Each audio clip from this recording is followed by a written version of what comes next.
حضرت عبداللہ ابن عمر رضی اللہ تعالیٰ عنہ نے روایت ته فرمایي چې نبی کریم صلی الله علیه وسلم فرمایلی چې مونږ په جماعت سره کول، جمع سره کول، د هغه مونږ په مقابله کې چې ځان ته کېږي د هغې نه یو په 20 درجې زیات فضیلت لري. د دې حدیث روایت صحیح بخاري او صحیح مسلم کړی دی.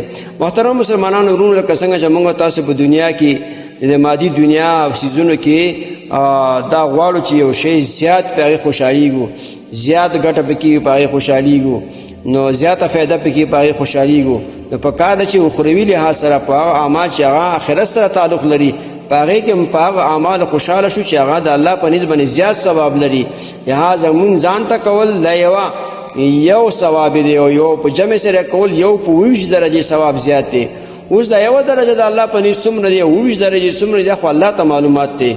اوس موږ ستاسو به د الله د پیغمبر د حضرت محمد صلی الله علیه وسلم په حدیث په معنا باندې یقین او ایمان وي چې نبی علیه السلام فرمایي چې ځان ته مونځ او جمع سره مونځ دا یو په 20 درجې فرق لري. لہذا چې غواړې مونځ دې قبول شي جمع سره کوه، مونځ دې یو په 20 درجې شي جمع سره کوه، یا مونځ بغیر عذر شرعي نه مه پرېږده. لکه مخکې مې په حدیثو کې دا خبره بیان کړه چې دا خوی د منافق دی، عادت د منافق دی چې جمع قضا کوي.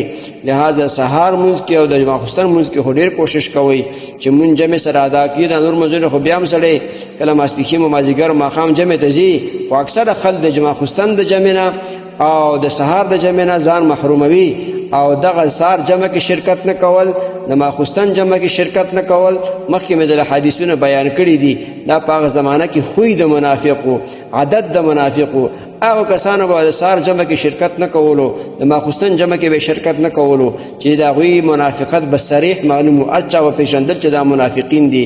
د محترم مسلمانانو ورونو، ځان کې د منافقت خوی مه پیدا کوئ، ځان کې د منافقینو خوی مه پیدا کوئ، ځان کې د منافقانو عادت مه پیدا کوئ، مونځ جمع سره ادا کوئ. محترمو مسلمانانو ورونو، تاسو ته چې کوم روزانه د حدیث د مفهوم راځي، نو د مهربانۍ او د ثواب له مخې نورو مسلمانانو ته لیږدوئ او شیر کوئ. والسلام. د دیوبندي مسلک حنفي کاروان سټوډیو لخوا وړاندې کیږي.